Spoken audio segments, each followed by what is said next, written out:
हरीश खुराना जी, बस एक छोटे से सवाल का जवाब दीजिए, फिर रीना जी इस बात का जवाब दें, मेरे साथ बाकी एक्सपर्ट्स भी हैं। कितनी कलेक्टिव अप्रोच आप दोनों ने मिलकर की है दिल्ली की जनता को इससे निजात दिलाने के लिए? प्राची जी, जब जब केंद्र से इन्होंने सहयोग मांगा दिया है, कब मना किया है? 3,333 करोड़ रुपए हरियाणा, पंजाब और दिल्ली एनसीआर को दिए पराली रोकने के लिए। 1,20,000 सीआरएम दे चुके हैं, 22,000 सीआरएम उठाने हैं इन लोगों ने, पंजाब में उठाने हैं। 80,000 हरियाणा को दे चुके हैं, 24,000 यूपी को दे चुके हैं। आपको दिल्ली को 800 बसेस दी, दिल्ली के अंदर हाईवेज बने, फ्रॉम धौला को वहां से लेके प्रगति में किसने रोका है? आरआरटीएस का इन्होंने पैसा नहीं दिया, हमने फिर भी आरआरटी का प्रोजेक्ट कर रहे हैं।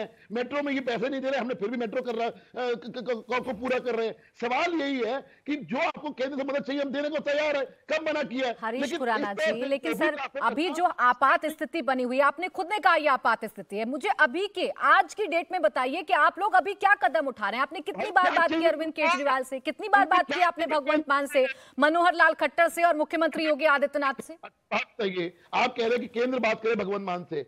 दिल्ली के मुखिया जो चीफ है आम आदमी पार्टी के और बॉस है भगवंत मान के, उन्होंने कितनी बार बुलाया? ये तो पूछ लो इनसे, कितनी बार तलब हरीश किया? खुराना जी, मामला सिर्फ दिल्ली का है? ये दिल्ली एनसीआर नोएडा में जो प्रदूषण हो रहा है, ये प्रदूषण नहीं है? हरियाणा के शहरों में जो प्रदूषण है वो प्रदूषण नहीं है? भाई डाटा आपका खुद कहता है हरियाणा के पराली की वजह से कम है। अब आज जहां से मेन 68% सोर्स ऑफ पोल्यूशन आ रहा है, उसको तो आप बात करिए ना, उसके बारे में कोई बात करना नहीं चाहता। उसके बारे में भी बात हो रही है, मैं तो सबकी जिम्मेदारी की बात कर रही हूँ हरीश खुराना जी, क्योंकि अभी जनता को यही समझ में आ रहा है कि बीच में पिस हम रहे हैं और दोनों के बीच में सिर्फ टोपी पहनाई जा रही है एक दूसरे को। रीना गुप्ता जी जल्दी से जवाब दे दीजिए इस बात का, फिर मैं सौम्य दत्ता जी से समझूंगी क्या हो सकता है, क्या सोल्यूशन है।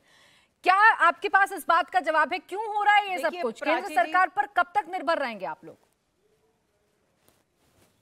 देखिए प्राची जी, हमने जुलाई के महीने में केंद्र सरकार को चिट्ठी लिखी, कोई दोषारोपण के लिए नहीं। हमने चिट्ठी लिखी कि साहब फिर से दिवाली आने वाली है, फिर से अक्टूबर नवंबर होने वाला है, फिर से प्रदूषण होने वाला है, कृपया करके एनसीआर राज्यों के सारे मंत्रियों की एक बैठक बुलाइए और एक प्लान बनाइए। हमने सिर्फ ये कहा, आज तक कोई भी एक बैठक नहीं हुई केंद्र सरकार के नेतृत्व में, एक बैठक हुई हो जिसमें सारे मुख्यमंत्री को बैठाया जाए, सबको जिम्मेदारी सौंपी जाए, सबको बोला जाए ये लीजिए आप फंड और आपको ये काम करना है।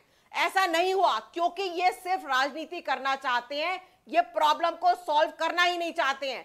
प्राची जी, मैं आपको चाइना का एग्जांपल देना चाहूंगी। 10 साल पहले चाइना में वही हालत थी जो आज पूरे उत्तर भारत में है। चाइना में बीजिंग में ओलंपिक गेम्स कैंसिल होने वाले थे प्रदूषण के कारण। चाइना की सरकार ने ये नहीं कहा कि दोषारोपण करें दूसरे राज्यों पे, दूसरी पार्टियों पे। चाइना की सरकार ने एक प्लान बनाया, पूरे रीजन का प्लान बनाया, जैसे एनसीआर रीजन है, और अलग अलग वहां की प्रोविंस की जो सरकारें होती हैं उनको जिम्मेदारी दी। उनको बोला कि तुम्हें ये 5 काम करने हैं, ये लो तुम 200 करोड़ रुपए लो, ये तुम्हें 6 काम करने हैं। अगर लेकिन आपका अपना भी तो कोई प्लान होगा ना। आप पंजाब की बात एक बार भी नहीं कर रही हैं। आपको हरियाणा नजर आ रहा है, आपको यूपी नजर आ रहा है, लेकिन पंजाब की बात आप भी नहीं कर रही हैं। कितनी बार भगवंत मान से आप लोगों की बात हुई है कि पराली की घटनाएं अभी भी कम क्यों नहीं हो रही? मैं आपको बता रही हूँ, पंजाब में पराली 50% कम हुई है इस बार, और अगले एक साल में हम और 50% कम कर देंगे। प्रदूषण का हाल देखा है आपने रीना गुप्ता जी, आपके जितने सोल्यूशन हैं, आप लोगों ने जितने कदम उठाए हैं, जब तक उसका, एक मिनट रीना जी, जब तक उसका ग्राउंड पर असर नहीं होगा तो जनता कैसे यकीन करेगी? अभी तो पूछ रही है ना जनता, कब तक हमें सांस लेने में तकलीफ होगी?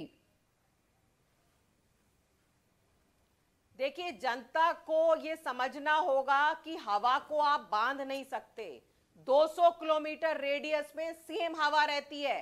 वो 200 किलोमीटर रेडियस की सरकारों को आपस में मिल बैठ के, केंद्र सरकार के नेतृत्व में, पर्यावरण मंत्री हमारे गायब चल रहे हैं, पर्यावरण मंत्री के नेतृत्व में प्लान बनाना पड़ेगा, जिम्मेदारी सौंपनी पड़ेगी, एक समयबद्ध क्रमबद्ध तरीके का प्लान बनाना पड़ेगा। और देश की राजधानी दिल्ली की बात कर रहे हैं हम रीना गुप्ता जी, और आप लोग जब बोलते हैं तो ऐसा लगता है कि दिल्ली के पास अपना कुछ है ही नहीं।